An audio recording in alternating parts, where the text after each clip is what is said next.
Elaborate commodes have been used by kings and queens down the centuries.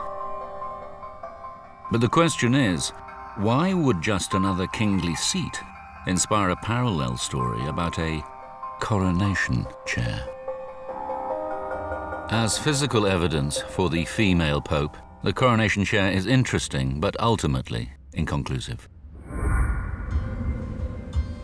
But detailed research in the archives reveals tantalizing details about Pope Joan's life. Here in Mainz, Germany, is a collection of medieval manuscripts. The most precious texts are kept in the treasure room of the archives. Among thousands of books are more than 100 that refer to the female pope, including one dated 1250 by Jean de Maillet, a Dominican friar who writes a history of the popes in Latin, the language of the medieval church. The word pope is derived from the Latin word for father, but among the list of popes is the account of a female pontiff. He talks about how she became pope, or rose at least, through her character and learning. So even at this earliest moment, there is a positive assessment of some part of this figure. De Maillet writes that Joan gives birth. He also reveals that he has some doubts about the legend, adding the Latin require, which means to be verified.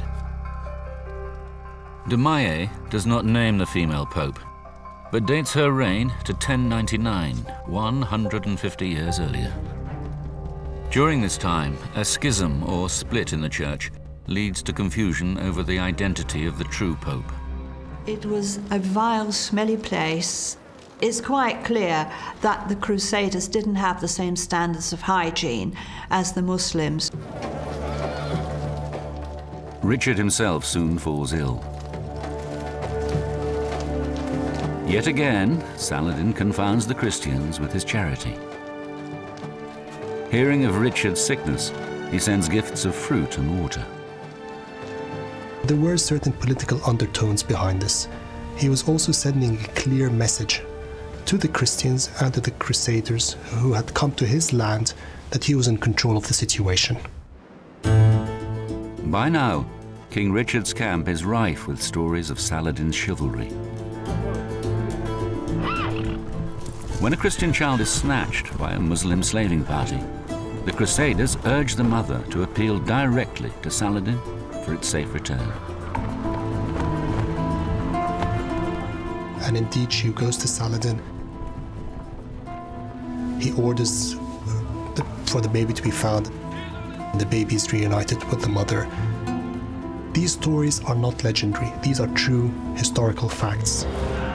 But modern historians contest that this portrayal is riddled with inaccuracies. Richard's life is in fact well documented. The loyal brother of Edward IV, the young prince's father, is entrusted with their guardianship when Edward dies. At the time, Richard is widely considered to be the best man to run the country until the boys come of age. He is not a crippled hunchback, nor is he the only man who could have the boys' blood on his hands. Finally, both Matthew and Luke are fulfilling another prophecy of Isaiah.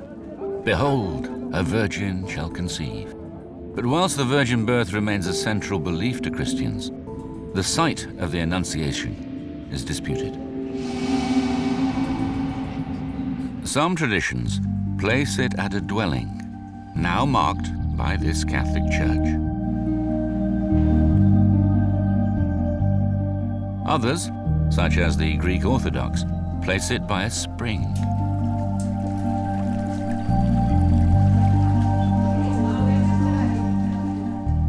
Mary's lifelong virginity has also led to Joseph being portrayed as elderly in many nativity traditions.